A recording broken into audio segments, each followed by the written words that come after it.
ਇਸ ਨਿੱਕੇ ਜਿਹੇ ਆਸਾਨ ਕਲਰ ਟੈਸਟ ਦੇ ਨਾਲ ਤੁਹਾਨੂੰ ਬੜੀ ਆਸਾਨੀ ਦੇ ਨਾਲ ਇਸ ਗੱਲ ਦਾ ਪਤਾ ਲੱਗ ਸਕਦਾ ਹੈ ਕਿ ਤੁਹਾਡੀਆਂ ਅੱਖੀਆਂ ਕਿੰਨੀਆਂ ਤੇਜ਼ ਹਨ। ਸਿਆਣੇ ਆਖਦੇ ਨੇ ਬਈ ਅੱਖਾਂ ਰੂਹ ਦੀਆਂ ਬਾਰੀਆਂ ਹੁੰਦੀਆਂ ਨੇ, ਯਾਨੀ ਅੱਖੀਆਂ ਰਾਹੀਂ ਤੁਸੀਂ ਕਿਸੇ ਦੇ ਮਨ ਅੰਦਰ ਵੀ ਝਾਤੀ ਮਾਰ ਸਕਦੇ ਹੋ।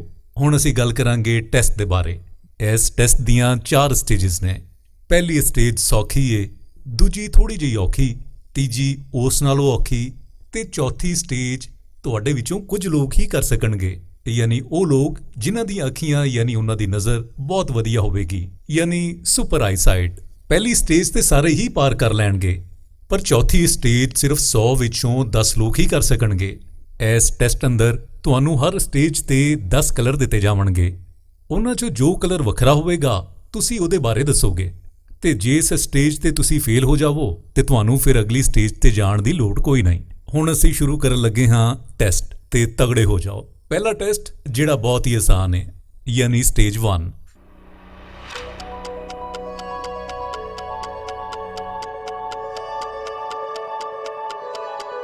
ਓਕੇ, ਤੁਹਾਨੂੰ ਆਖਿਆ ਸੀ ਨਾ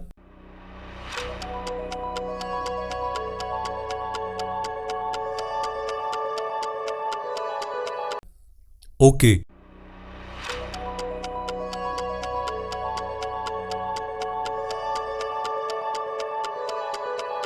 ਓਕੇ, ਤੁਹਾਨੂੰ ਆਖਿਆ ਸੀ ਨਾ ਕਿ ਇਹ ਟੈਸਟ ਬਹੁਤ ਆਸਾਨ ਹੈ।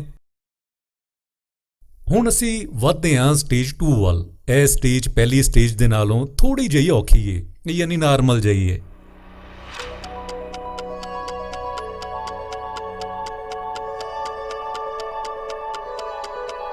ਹੁਣ ਇਹ ਕਲਰ ਵੇਖੋ।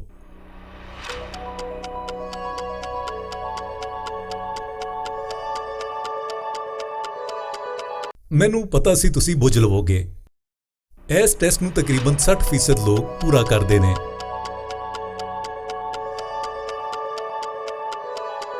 ਇਹਦਾ ਮਤਲਬ ਇਹ ਹੈ ਕਿ ਤੁਸੀਂ ਦੂਜੀ ਸਟੇਜ ਵੀ ਕਰ ਲਈ ਏ, ਯਾਨੀ ਤੁਹਾਡੀ ਆਈਸਾਈਟ ਐਵਰੇਜ ਏ। ਹੁਣ ਹੌਲੀ-ਹੌਲੀ ਅਗਲੀਆਂ ਸਟੇਜਾਂ ਔਖੀਆਂ ਹੁੰਦੀਆਂ ਜਾ ਰਹੀਆਂ ਨੇ। ਚਲੋ ਤੀਜੀ ਸਟੇਜ ਕਰਦੇ ਹਾਂ। ਇਹ ਥੋੜੀ ਜਿਹੀ ਔਖੀ ਸਟੇਜ ਹੈ, ਯਾਨੀ ਬਹੁਤ ਔਖੀ ਨਹੀਂ, ਥੋੜੀ ਜਿਹੀ ਔਖੀ ਏ। ਵਾਓ, ਜ਼ਬਰਦਸਤ, ਬਹੁਤ ਵਧੀਆ। ਇਹਦਾ ਮਤਲਬ ਹੈ ਤੁਹਾਡੀ ਨਜ਼ਰ ਵਾਕਈ ਕਮਾਲ ਦੀ ਏ।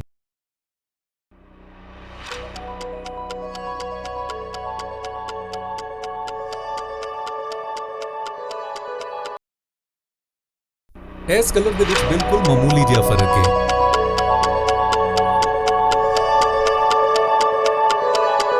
ਇਹ ਸੀ ਤੀਜੀ ਸਟੇਜ। ਉਹਨਾਂ ਲੋਕਾਂ ਨੂੰ ਵਧਾਈਆਂ ਜਿਨ੍ਹਾਂ ਇਹ ਸਟੇਜ ਕਰ ਲਈ। ਤੁਹਾਨੂੰ ਦੱਸਦੇ ਚਲੀਏ ਕਿ ਤੁਸੀਂ ਉਹਨਾਂ 30% ਲੋਕਾਂ ਦੇ ਵਿੱਚੋਂ ਜੇ ਜਿਨ੍ਹਾਂ ਇਹ ਸਟੇਜ ਪੂਰੀ ਕੀਤੀ ਹੈ।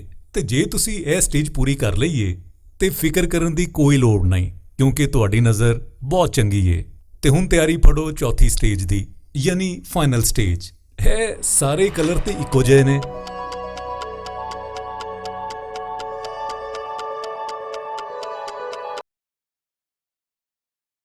ਇਹ ਅਗਲੇ ਕਲਰ ਵੀ ਸਾਰੇ ਇੱਕੋ ਜਿਹੇ ਨਜ਼ਰ ਆ ਰਹੇ ਨੇ।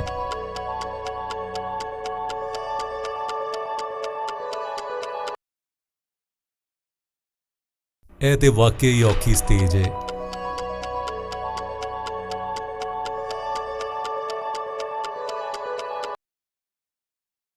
ਚਲੋ, ਪਰ ਜੇ ਤੁਸੀਂ ਠੀਕ ਰੰਗ ਲੱਭ ਲਿਆ ਏ ਤੇ ਤੁਹਾਨੂੰ ਬਹੁਤ-ਬਹੁਤ ਵਧਾਈਆਂ।